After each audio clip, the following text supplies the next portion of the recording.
tentang keharusan apologetik.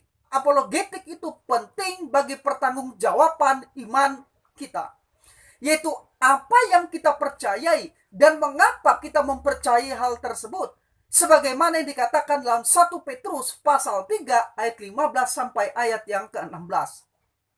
Nah, tetapi di dalam upaya pertanggungjawaban iman tersebut harus diakui bahwa ada banyak orang Kristen yang sering melakukan apologetik secara tidak baik. Dan ini dapat kita saksikan di berbagai kesempatan di media sosial. Bukan hanya tidak baik, tetapi terkadang dengan kata-kata yang sembrono dan kotor. Ini bukanlah apologetik yang sehat. Hal ini terjadi disebabkan pengertian yang keliru tentang apologetik itu sendiri. Jadi tidak ada masalah dengan kegiatan apologetik. Yang justru jadi masalah ialah banyak orang yang melakukan apologetik dengan sikap yang tidak baik dan cara yang keliru.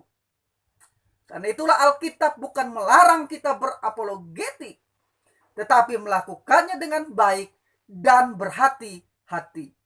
Petrus mengingatkan dengan lemah lembut, penuh hormat dan hati nurani yang murni.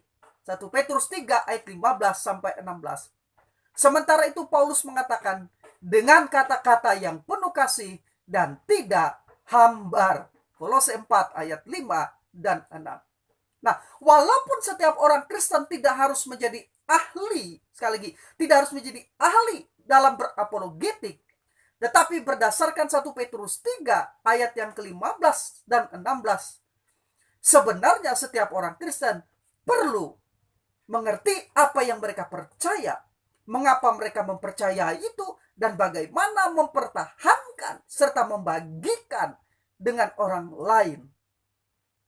Karena itu secara umum saya akan memberikan 3 alasan bagi keharusan apologetika Kristen. 1, karena kita harus bertumbuh dengan cara mengenali iman kita. Membantu orang Kristen untuk bertumbuh dengan mengenali imannya itu penting sekali. Orang Kristen yang tidak mengenali imannya akan menjadi orang Kristen yang ragu-ragu dan lemah. Karena itu setiap orang Kristen seharusnya bersedia untuk diperlengkapi dan diperkuat dalam iman sehingga lebih baik, efektif untuk melayani dan memenangkan orang bagi Kristus.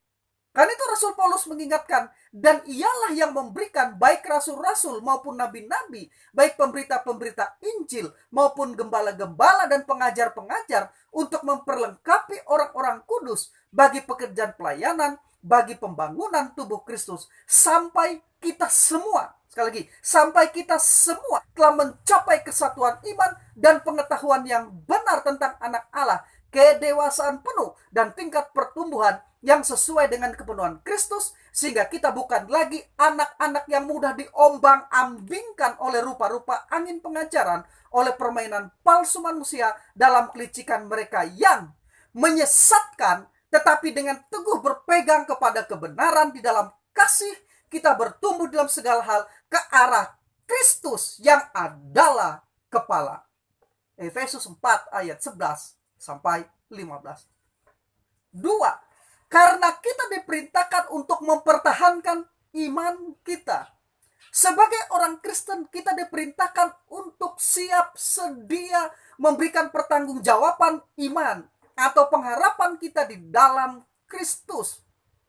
Nah, kemampuan mempertahankan iman kita akan membuat pelayanan dan misi menjangkau jiwa bagi Kristus akan menjadi lebih baik dan lebih efektif. Tentu saja kita harus bergantung kepada Roh Kudus dan kuasanya. Tetapi ini tidak berarti bahwa kita harus mengabaikan untuk melatih diri kita, untuk menyiapkan diri kita.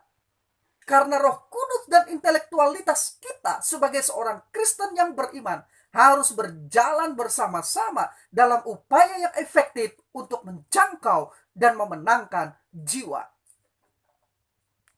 Rasul Petrus mengatakan, tetapi kuduskanlah Kristus di dalam hatimu sebagai Tuhan.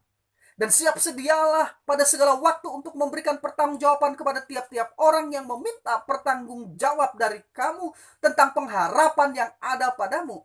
Tetapi haruslah dengan lemah lembut dan hormat dan dengan hati nurani yang murni, supaya mereka yang memfitnah kamu karena hidupmu yang salah dalam Kristus menjadi malu karena fitnah mereka itu. 1 Petrus 3 ayat 15-16. Ayat ini berulang-ulang saya bacakan, ulang-ulang saya ingatkan. Dan ini merupakan ayat yang penting berkaitan dengan tugas kita mempertanggungjawabkan iman kita, mempertahankan iman kita, dan memberikan pembuktian-pembuktian yang cerdas terhadap apa yang kita percayai dengan pertolongan Roh Kudus. Rasul Paulus mengatakan kami mematahkan setiap siasat orang dan merubuhkan setiap kubu yang dibangun oleh keangkuhan manusia untuk menentang pengenalan akan Allah. Kami menawan segala pikiran dan menaklukkannya kepada Kristus. 2 Korintus 10 ayat 5. Jadi baik yang dikatakan Petrus maupun yang dikatakan Paulus, keduanya berkaitan dengan mempertahankan iman kita. 3. Karena banyak pengajaran sesat yang bermunculan dari luar dan di dalam gereja. Apologetik itu perlu. Kekristenan yang terus-menerus berkembang akan selalu berhadapan dengan klaim palsu, distorsi, salah tafsir atas kitab suci, dan praktik-praktik yang keliru tentang iman Kristen. Saat ini ada serangan yang hebat terhadap doktrin yang sehat. Ada upaya dan ajakan untuk berpaling dari ajaran yang sehat kepada filsafat-filsafat manusia dan ajaran-ajaran setan. Banyak pemimpin gereja tidak memiliki waktu saat ini untuk mengkhotbahkan dan mengajarkan doktrin yang sehat. Mereka telah berpaling kepada pidato, politik, etika, khotbah Injil sosial, Injil kemakmuran, yang mengatakan bahwa doktrin sudah tidak berguna lagi. Ini salah. Bahkan ada yang mengatakan doktrin ketinggalan zaman dan tidak diperlukan. Ini salah. Ini adalah ajaran dari ilah zaman ini yang berusaha untuk merongrong, menyerang gereja. Karena itu Rasul Paulus mengingatkan, karena akan datang waktunya orang tidak dapat lagi menerima ajaran sehat, tetapi mereka akan mengumpulkan guru-guru menurut kehendaknya untuk memuaskan keinginan telinganya. 2 Timotius pasal 4 ayat yang ketiga. Karena itu John Piper mengingatkan, di antara kaum Injili hari ini ada cara-cara lain yang secara efektif merendahkan kuasa dan otoritas khotbah atau ajaran yang alkitabiah. Ada epistemologi subjektif yang merendahkan pernyataan proporsional. Ada teori-teori linguistik yang mengembangkan atmosfer eksegetis yang ambigu.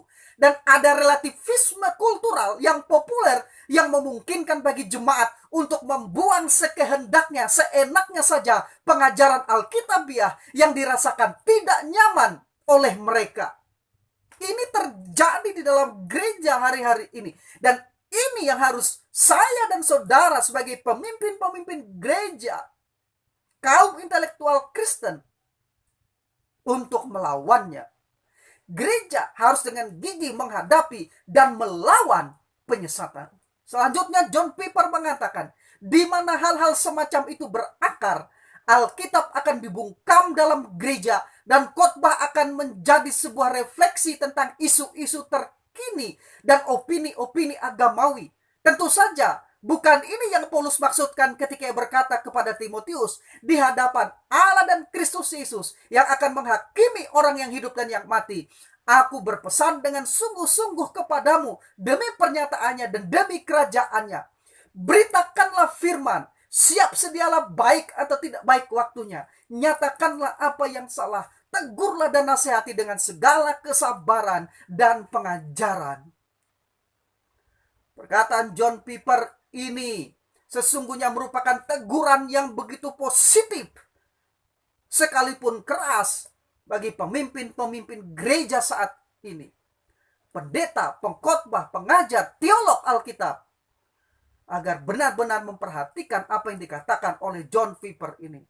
Mari melawan ajaran-ajaran yang menyesatkan dan jangan bungkam terhadap penyesatan. Dan jangan menyembunyikan kebenaran dengan sikap bungkam.